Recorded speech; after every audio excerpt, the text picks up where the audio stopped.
Three, two, one. Welcome to The Peaceful Truth, the podcast where we talk about everything from women empowerment, feminism, and everything in between.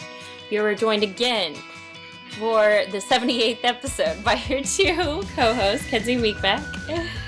And Meghan Hobart. Yay! How's it going, Meghan? I haven't seen you since before Christmas.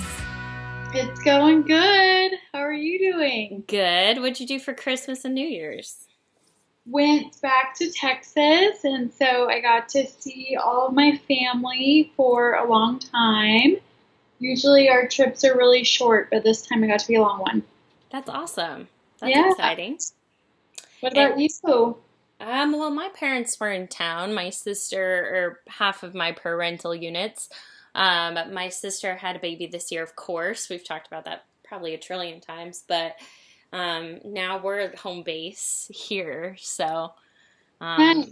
my parents are here, and so I got to stay here and have a staycation. It was really nice, and my best friend Cody came into town, who was on an episode of The Peaceful Truth, so make sure to check that one out, and yeah, so it was good. And then New Year's is my sister's birthday, and so we celebrated Chelsea's birthday on New Year's Eve. Nice. Yeah. Big 3-0. The big 3-0. You I'm guys are sure, getting old. I'm sure she feels exactly the same as she did on the 29th. I could be wrong, but... Yes, probably. But speaking of New Year's, actually, that's a perfect transition. So, we've kind of mentioned roughly our 2019 goals, and I kind of already had mine in mind, and I can kind of say mine again. But Meghan, did you come up with any, or do you have a few, or not in particular? So I typically do a New Year's resolution, but then at the end of the day, I never do them. So I am keeping a really open mind about 2019, and the only kind of resolution that I thought of was to be kinder to myself, because I feel like we've talked a lot about self-care. We've talked a lot about how we judge ourselves often more than we even, we judge others because we're human beings and can be terrible people, but then we also judge ourselves really harshly too. And so just the thought of being kinder to myself in 2019. So not necessarily anything specific or a specific goal, to just maybe not be as hard on myself as I have been in my adult years. That's a good one. That's a really good one. So my goals for 2019 is to film a music video, maintain the new freelance business I started in 2018, and also do Obliteride, as well as save money. And Obliteride is a fundraiser for cancer research for Fred Hutch, which is the local cancer I guess research institute. What would you call Fred Hutch? Is that the proper? I think that is. And so I want to do a century ride for their annual fundraiser, which you have to, I just looked it up, Meghan. I have to raise $1,000. And when do you have to do this by? By this August.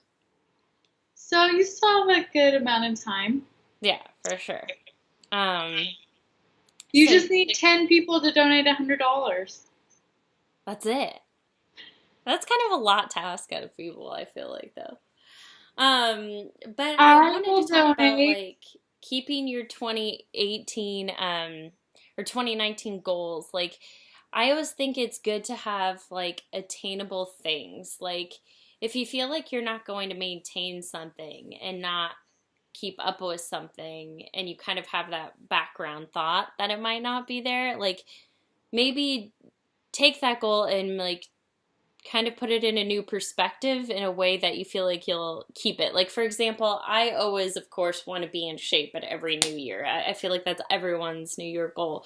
But for now, I'm just keeping mine, keeping up with my Apple Watch goal for the day. And that's it. Yeah. Which is not easy. No, and it's attainable, though. I got one too. And so then I feel like every time that it's like, stand up, I'm like, I don't want to stand up right now. I am in the middle of working, but it's really not that hard to stand up for 1 minute. Exactly. And so like it's the little ways to make your goals achievable or breaking down your goals. For example, like I want to do a music video. Like how do I get there? Like you make contacts. You probably have to make contacts. Once you get that contact, find the vision of it. Like there's a series of steps. So maybe like just keep in mind like putting into frame of reference, doing one thing at a time and giving yourself enough time to relax, like being kind to yourself, like knowing when it's time to work hard, but also knowing when it's time to calm down about it, you know? Couldn't have said it better myself. So that's kind of what I thought for like the goals for next year. But I was also looking into like how long does it take to like make a habit? Because I feel like you and I have made this podcast a habit. And I feel like at first I thought it was a hard thing. I was going to be like, wow, this is going to be super hard to do once a week. But like by doing it out of habit, I feel like it's become part of my routine. And so I did a little like research and it's like, it takes 66 days now, according to research. It used to be 21, but it takes 66 days to form a habit. So, like 3 months. Yeah. 2 months. Yeah. I think for me it probably takes longer. I don't know. I feel like I'm a little bit stuck in my ways. Yeah? So I don't know if I ever truly form a habit. I don't know. You formed like, this into a habit. You formed yoga into a habit. Yeah, but those are more like hobbies. But those hobbies could be goals. True. Know what I mean? No, yeah, you're right. You're right. And I also think that, like, speaking of habits and, like, forming these habits, another thing to keep in mind is that priorities. So that's also, like, a really big thing about, like, time management and also about self-care is having priorities. Like, people will say, oh, I never have any time to do X, Y, Z. I never have time to work out, or I never have time to meal plan, or I never have time to whatever it may be. But in reality, you do. It's just about what the priority is. So I think that that's also something like really good to keep in mind. Like today, for instance, I haven't done yoga today, but that's because today is not my priority. Like today, my priority is Hannah and working and this podcast. And so it's just one of those things where you have to set your priorities for each day. So tomorrow, yoga is going to be a priority. So I'm not like Hannah and the podcast are going to be on the back burner. So I think that that's also a really good way to start to get into the groove of things, into setting your goals, is to every day think of what the priorities are going to be, because you can't do 10 things in one day. Right. Yeah. And I think that's an important thing to keep in mind when you're setting your goals is to pick something that you want bad enough. Like probably the reason why people don't keep the goals is because they don't want it badly enough. You know what I mean? Yeah. And it just pick something that you want bad enough. But I think beyond like setting New Year's resolutions, I think it's also important to like reflect on the year past. I'm kind of a nerd about New Year's. I kind of love it. But like reflecting on like this past year of what you've done, like I think it's important to think of something that you did and to brag to yourself about it. Like I was kick-ass at this and I can't believe I accomplished this, and that's awesome.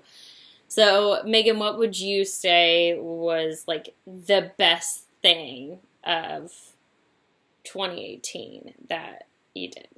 I think that making a career change was the best thing that I did in 2018. That was pretty brave. It was a big one. Yeah, so I think that's also an important way to look at the year. Like maybe you didn't make a resolution, but you made a goal at some point in 2018 and you upheld it and you rocked it and you got like a leg up in that career field. I I feel like I had a lot of things happened in 2018, but one of them being starting the freelance business, getting a few gigs off of that, and making a video or two come to fruition, which was really cool. And then just another thing I was proud about was like navigating Europe a little bit by myself. I mean, I had a friend there, but for the most part, we were mildly independent approaching it. So like, I feel like I was proud of myself of doing that. Definitely a big accomplishment. And it was your first trip abroad. I feel like your 2019 goals, or one of them is like going to India by yourself, right? Yes. In November of next year, yes, for sure. Yeah. So I feel like it's there, so. But yeah, I wanted to create a short but sweet, like uplifting podcast at the beginning of the year. Perfect. I love it. What are you looking forward to this week? This week I'm looking forward to being back in Seattle because we just got in yesterday. And so I'm looking forward to resting in Seattle. What are you looking forward to? Let's see. What am I looking forward to this week? This is lame. I ordered a Ninja blender and I'm excited about it. Nice. Perfect. Yay! Okay, well, thanks guys for tuning in for Short But Sweet. We'll see you next week. Okay, bye.